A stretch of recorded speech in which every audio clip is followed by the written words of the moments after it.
सुप्रभात। आज मैं डी.एन. मणि त्रिपाठी युग निर्माण शिक्षण संस्थान इंटरमीडिएट कॉलेज देवरिया खास देवरिया में आप सभी बच्चों का स्वागत है।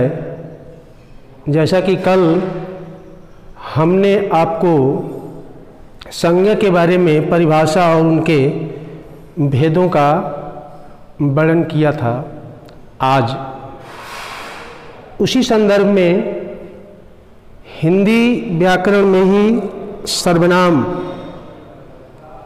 के बारे में आपको जानकारी दे रहे हैं। सर्वनाम क्या है, सर्वनाम की क्या परिभाषा है। सर्वनाम जो संज्ञा शब्द के स्थान पर, जो शब्द संज्ञा के स्थान पर प्रयोग किए जाते हैं, लिखे जाते हैं, उन्हें सर्वनाम कहा जाता है।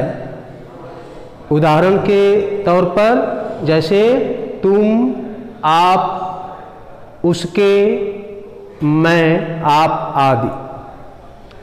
जैसा कि आप जानते हैं संज्ञा नाम होता है, नाम के स्थान पर तुम, आप, उसके, मैं, आप का प्रयोग हम सर्वनाम में किया करते हैं। अब सर्वनाम के भेद, सर्वनाम कितने प्रकार के होते हैं, उनके बारे में जानकारी आपको दी जा रही है। सर्वनाम के भेद, सबसे पहले क्रमांक संख्या 1, सर्वनाम पुरुषवाचक। सर्वनाम 6 प्रकार के होते हैं, जैसा कि आप लोग भी पिछली कक्षाओं में पढ़ चुके होंगे। सर्वनाम 6 प्रकार के होते हैं। क्रमांक संख्या 1 में पुरुषवाचक सर्वनाम, जिसमें जो सर्वनाम किसी व्यक्ति के लिए प्रयुक्त होता है उसे हम पुरुषवाचक सर्वनाम कहते हैं या वे पुरुषवाचक सर्वनाम कहलाते हैं। उदाहरण मैं, तू, तुम आदि। क्रमांक संख्या 2 में निश्चयवाचक सर्वनाम, जो सर्वनाम किसी निश्चित व्यक्ति या वस्तु के तरफ या उसके लिए प्रयोग किए जाते हैं वे निश्चयवाचक सर्वनाम कहलाते हैं। जैसे यह रेखा का घर है, वह मोहन है। यह मोहन और रेखा का घर निश्चितता की ओर संकेत करता है। क्रमांक संख्या 3 में आइए, अनिश्चयवाचक सर्वनाम, जो सर्वनाम किसी अनिश्चित व्यक्ति, अनिश्चित व्यक्ति या वस्तु के लिए प्रयोग किए जाते हैं।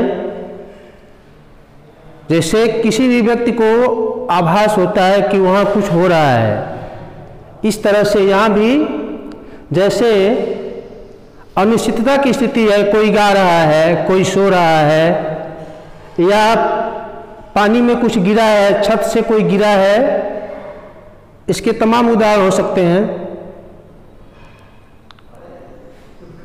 क्रमांक संख्या 4 में प्रश्नवाचक सर्वनाम।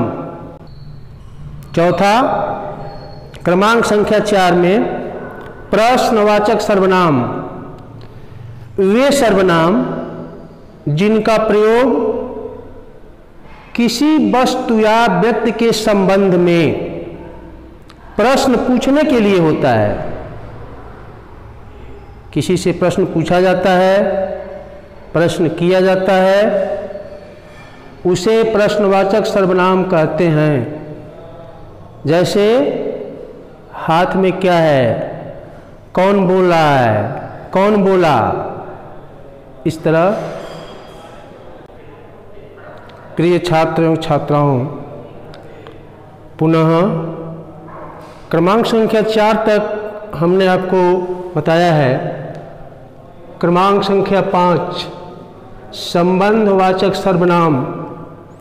जिन सर्वनाम शब्दों का प्रयोग साथ में आए, किसी अन्य उपवाक्य में प्रयुक्त संज्ञा या सर्वनाम में संबंध बताने के लिए प्रयोग किया जाता है। जैसे जिसकी लाठी उसकी भैंस।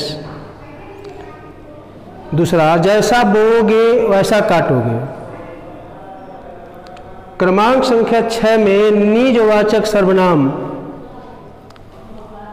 जिन सर्वनाम का प्रयोग करके कर्ता निजत्व का बोध कराता है, उन्हें निजवाचक सर्वनाम कहते हैं। जैसे मैं अपने आप चला जाऊंगा, मैं स्वयं लिख लूंगा। इससे व्यक्ति के स्वयं या बच्चे के स्वयं अपने कार्य की करने की क्षमता का इसमें उदाहरण दिया गया है।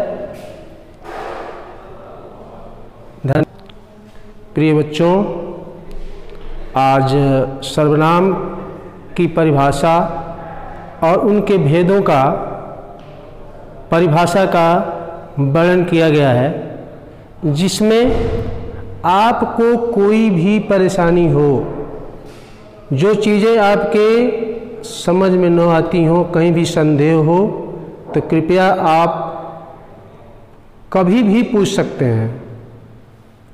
धन्यवाद।